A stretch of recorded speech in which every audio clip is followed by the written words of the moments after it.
Buen día. Primero, amerita por lo menos, Héctor habló de cocina, a mí me toca hablar de tiempo. Así entre los dos hacemos un dúo y vamos por los barrios. Primero agradecerles la invitación a Córdoba por doble motivo. Primero para exponer un poco lo que el Ente Nacional de Comunicaciones viene haciendo en los últimos 2 años y medio, con aciertos, con errores, pero siempre con buena fe. Y por el otro lado, agradecerle sustantivamente haberme sacado de Buenos Aires, que en los últimos 15 días lo único que hago es sacar escama, como los pescados, porque llueve todos los días. El primer rayo de sol es cuando bajé del avión hoy, cuando llegué a Córdoba. Así que doblemente agradecido por la invitación y segundo, porque pude ver el sol nuevamente después de largo tiempo. Yendo a lo que seguramente les va a importar más a ustedes, el Ente Nacional de Comunicaciones, en definitiva, tal como varios de los países de Latinoamérica, están tratando de encarar lo que en el mundo cada vez a algunos les genera más dolores de cabeza, que es manejarnos con una especie de nuevo paradigma en la convergencia de distintos servicios. Esto amerita, en particular, en estos últimos 2 años, tener una actitud contemplativa, porque los dos mundos son bastante disímiles, más allá que en algún punto, a lo largo del tiempo, se fueron dando ciertas coincidencias que en realidad lo que marcaban sustantivamente eran las diferencias por intereses más que por el servicio brindado a la comunidad. No resulta muy fácil a veces la superposición normativa en la aplicación, en el ejercicio que tiene el ente, que es el poder de policía y de administrador, no desde el punto de vista político, sino desde el punto de vista técnico. Resulta bastante más complejo de lo que el común de la gente a veces cree, por las contradicciones de las propias dos normas, por las historias que ambas dos normas tienen. Y en ese derrotero, a lo largo de 2 años y medio, en ese ejercicio, se fueron tratando de dar las resoluciones que va dictando el ente, marcando una línea rectora en una especie de gobernanza que le permita a los usuarios en particular poder llegar a tener mejores servicios, a los prestadores tener la seguridad jurídica de que sus inversiones pueden ser rentables pero al mismo tiempo seguras, y que la tramitación burocrática no sea un escollo más de lo que todos los días los ciudadanos, cuando nos levantamos a lo largo de mucho tiempo, fuimos sufriendo. A veces lo hicimos por acostumbramiento. O sea, el ser humano trata en la medida de lo posible de ir avanzando, pero seguramente en nuestra sociedad, a lo largo de los últimos 30 años, encontramos que muchos escollos que se nos van brindando todos los días, el Estado tiene mucho que ver. A veces tiene que ver por exceso y a veces tiene que ver por ausencia. En lo que era en el mundo de las comunicaciones esto se daba continuamente. Por ejemplo, la presencia permanente en cada acto de la toma de decisión de un particular en el ejercicio libre de su actividad. Un ejemplo, la determinación de una grilla en un cable, la determinación de los alcances de la infraestructura que iba a utilizar para brindar un servicio de telecomunicaciones. Siempre parecía que era necesario pedirle permiso al Estado. Y lo que estamos haciendo es una situación casi cínica, donde por un lado declamamos la libertad de expresión y por el otro lado declamamos la libre competencia y la posibilidad del libre ejercicio de la actividad en los términos de lo que nuestros padres fundadores marcaron en el artículo 14 de la Constitución. Y por el otro lado tenemos un Estado que siempre estaba presente a los efectos de generar más problemas que beneficios. Entonces, en esa tramitación uno se encontraba con, por ejemplo, un stock de resoluciones sin poder dictarse con respecto a transferencias de propios particulares. En el mundo de la radiodifusión, las primeras cooperativas porque se veían vedados por una negación que existía en la vieja ley de la radiodifusión que le impedía acceder. Y por ende lo hacían a través de sociedades para poder brindar un servicio cuando la ley se los impedía. que fueron habilitados a partir del fallo de una corte y que un gobierno le reconoció con ciertas limitantes primero y después en forma más amplia en una ley posterior. Pero toda esa tramitación en muchos casos estaban pendientes de resolución. Así le pasaba a la cooperativa de Lezama, así le pasaba a la cooperativa de Carbón, y entre otras que conozco en particular, cuando era feliz e indocumentado como abogado de ellas.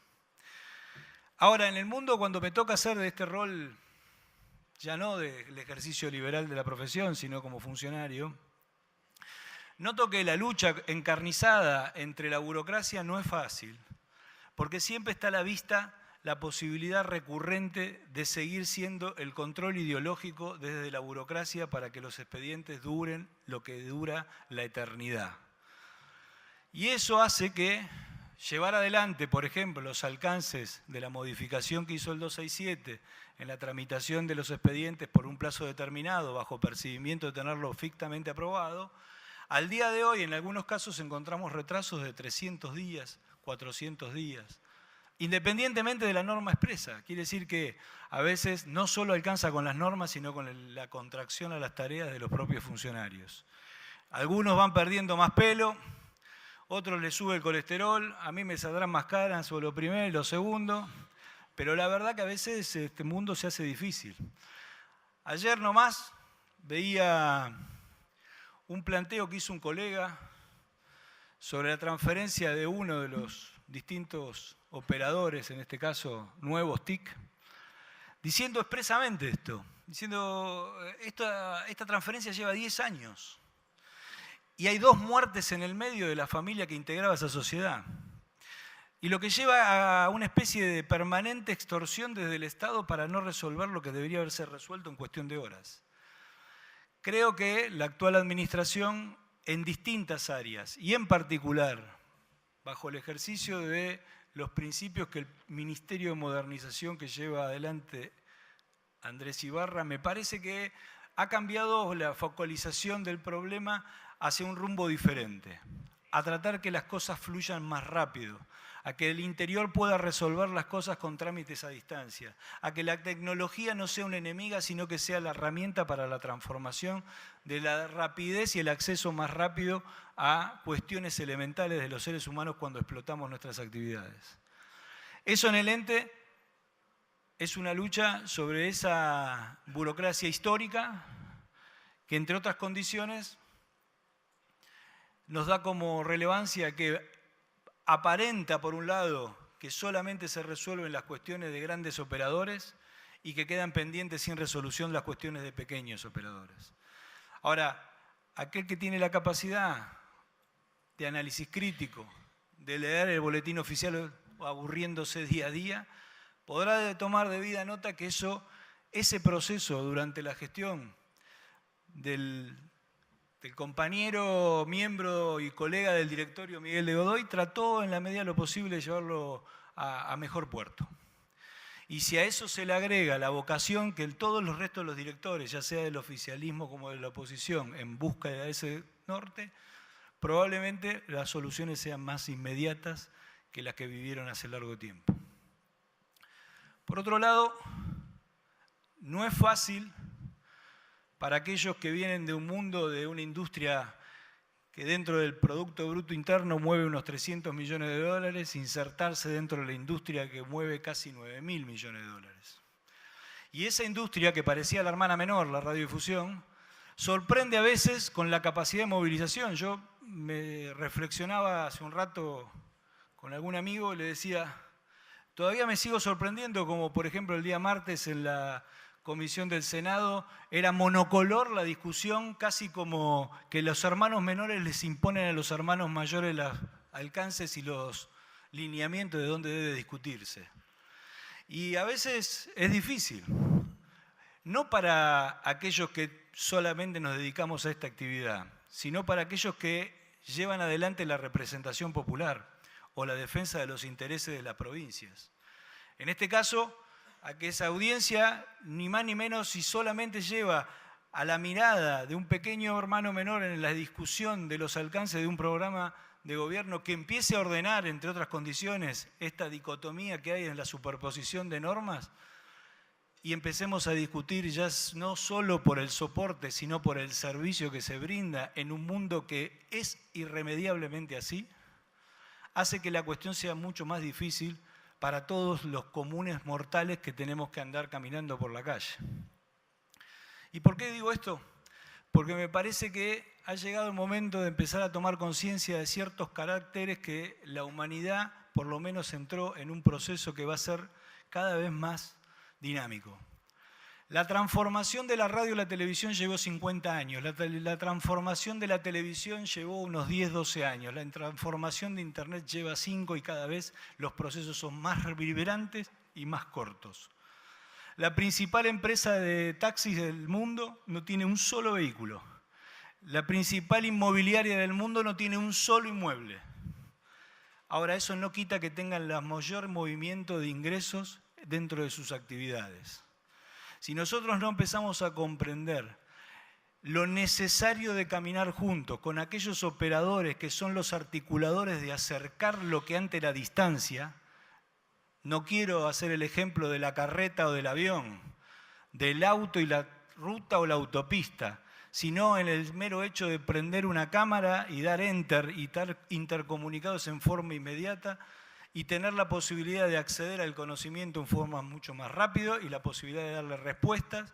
El Estado tiene que estar a la altura de esas condiciones, pero el único que lo puede llevar adelante son los operadores, en este caso los privados. Y el ente, desde hace un tiempo, trata de dimensionar las situaciones en la economía de escala.